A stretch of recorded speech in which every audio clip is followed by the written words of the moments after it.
Hey, what up, though? Last week I did a really simple video called How Mindfulness Helps and discussed how bringing awareness to our thought processes can really help us grow and evolve spiritually.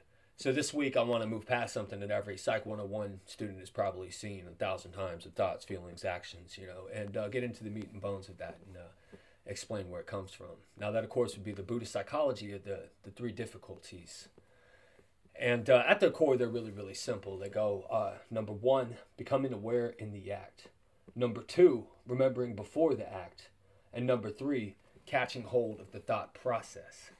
Now, obviously, this is much more complicated. This subject could be covered in a 10 to 15-minute video, but I'm going to give you a basic outline of it. So if you'd like to know a little bit more about it, then rock with me as we take the journey within. Hey, what's up, guys? It's Justin. Welcome back to the Mystical Mind State. So, the three difficulties is absolutely brilliant as a philosophy. Now, again, this is a process that's gone on for thousands of years, so I'm not going to capture the true essence of it. I'm not a guru. I'm not a lama.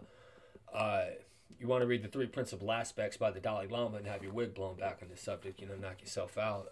Another good resource is Osho, the Book of Wisdom. He does this really nice discourse on there, and I'm going to quote him heavily throughout this. To my followers in India, I know like lots of you guys on my Facebook page have explained this to me. Osho is not exactly a beacon of light amongst the spiritualist community over there because he's never led anyone to enlightenment. I personally find Tantra a little bit difficult and confusing to grasp, but that doesn't mean that I didn't find a lot of value in his works. So I'm going to start out with becoming aware in the act.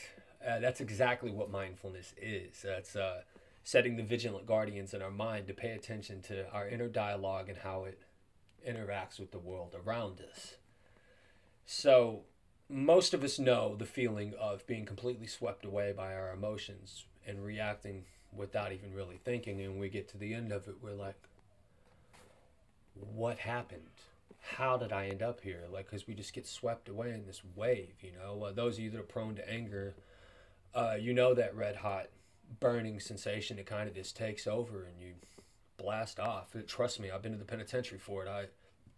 I know it well. That's where I found the path, actually. We have to set guards in our minds to become aware of that. That doesn't mean that we're going to get it right at first, but what we can do is we start to become aware. We can start to take note of what it is that happens around us that brings us to that point.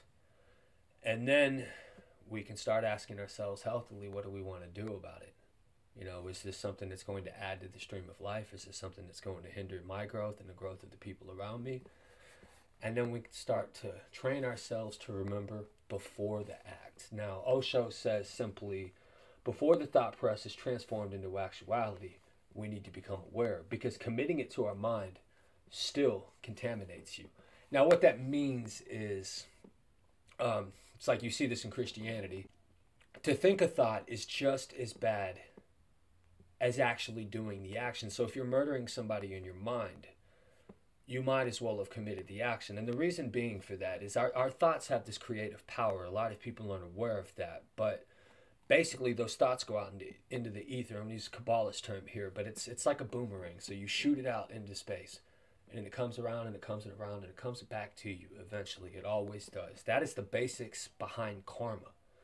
So all of these thoughts actualize and they come into effect, and then more of that is drawn into your life. So the only way out of that rat race is to become aware in the act, remember before the act, and do something about it. So when that thought boomerangs back to you, the lesson's going to keep popping up until you learn it. So to move past your anger, you have to pause for a second, come into your breath, become mindful of where you are, note how you feel, and then breathe in light and love and release light and love. 12-steppers, you guys have a brilliant way of doing this. When it's a person, they say the sick man prayer. They'll breathe in. This is a sick person. How might I be of service? Thy will be done, not my own. It's their way of anchoring themselves so they don't get caught up in this pattern of, well, that dumb mother, taking a moment. They're sick. There's obviously something going on in their head. Maybe I should be more compassionate. How would God want me to react?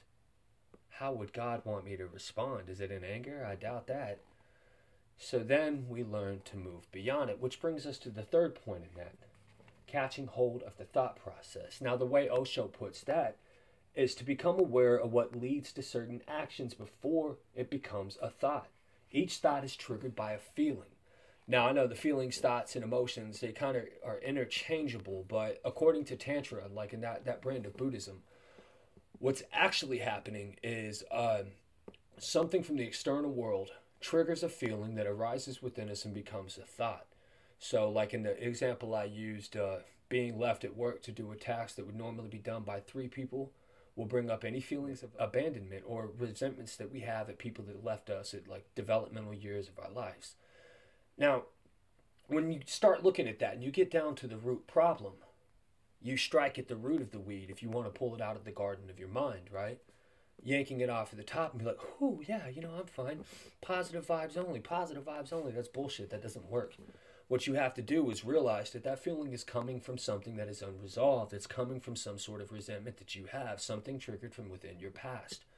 And it's been running on this loop over and over and over again. And oftentimes what it's telling you is that there are people that you need to forgive because certain behaviors either remind you of something that you did horrifyingly wrong to someone else or reminds you of a wrong that was done to you, or both. But either way, catching hold of the thought process is to realize that there are these qualities within you that you don't like. And when you find the root of the problem, when you find, like, say you have an issue with one of your parents, now you can start the process of overcoming that. A really easy way to do that is to wake up in the morning and wish that person well. Wish that they had everything that you want in life. Wish them well-being, wish them happiness, wish them love, wish them long life, whatever it may be. Do this for several weeks, 20 days to form a habit, and you'll find by the end of it, you'll actually want them to be okay, and your heart will have healed from the damage that was done to you. Now, I understand this isn't easy, like some of you that are victims of sex crimes and things like that. If all you can manage is, I hope you don't get hit by a bus today, understand that that is a start. Because you're not forgiving them for their actions, like you're letting go of the resentments that are poisoning your soul for your own thought process sake, It's kind of funny, but we can all grow past anything that happens to us because we are not our traumas, we are not our past, we are not our criminal records, we are not our mistakes. We're how we respond to them, right? Now, Osho says something really, really brilliant in regards to this I want to share with you. If the thought arises from a feeling, then the solution is simple. If the feeling is not there, the thought you act on will never quite become a dilemma. Hidden behind feeling is your being. Behind that being is God's divine presence within. God doesn't want us to act in anger. God doesn't want us to act in, this gross, twisted thinking that we have. We don't think in terms of revenge, compassion, love, loyalty, the greater good of humanity. These are the things that should drive us. This is why we're here. We're supposed to share this experience. Doesn't mean we always get it right. That is a falsehood to think that you're always going to have this lofty state of being. Life is a rocky road sometimes. It is what it is. You just got to roll with the punches.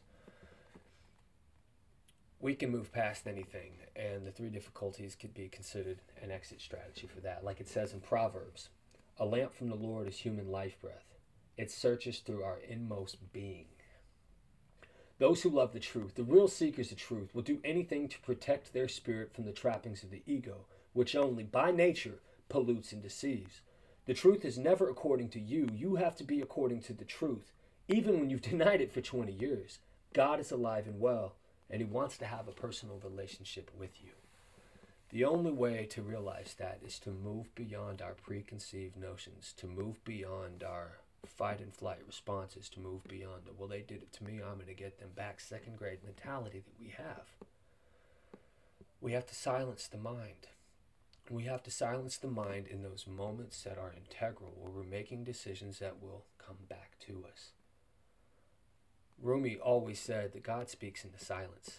God is in the silence within you. The only way to find that is to shut down the mind and those negative thought processes that keep adding more of the same to your life. That's all I got, guys. Now, if you want to read more on this, like, it's called The Three Difficulties, three principal aspects of the path according to the Dalai Lama. Look it up. I promise you it is life-changing. It is groundbreaking. I hope you got value from this the same way I did. As always, peace be with you all.